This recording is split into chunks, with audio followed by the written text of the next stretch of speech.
ходатайствуете о присвоении ей звания «Мать-героиня», орден родительской славы, еще как. Танзила Гагиева воспитывает 10 детей. Все социально активные и успешно учатся. Некоторые уже окончили школу с отличием, а сын добивается успеха в боксе. На прием граждан она обращается с просьбой о присвоении ей звания «Мать-героиня». Танзиле дают положительный отклик. Родительская слава многодетные вопрос решить яйца.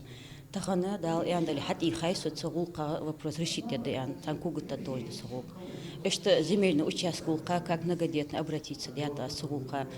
Сходок дал и андали начало дамюля диктор ходит дал и андали.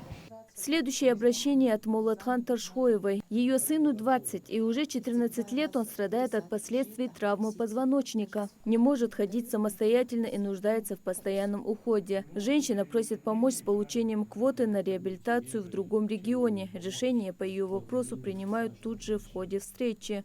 Фонд медицинского страхования обязательно там, раз он взялся, он поможет вам в этом вопросе.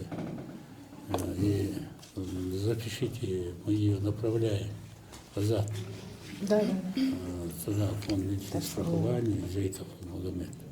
Роза Мальсагова также обращается с вопросом касаемо сына. Он был призван на службу из Новосибирской области в зону специальной военной операции. Подписал контракт, на поле боя получил ранение, но продолжает службу. Женщина просит выделить для него земельный участок.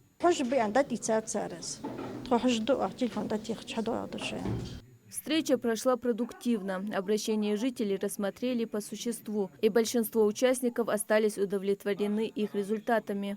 Мы их всех выслушали, прямо здесь же дали поручение по многим вопросам, чтобы нашли решение, потому что здесь находились и министерства, руководители ведомств, которые непосредственно должны решать эти вопросы.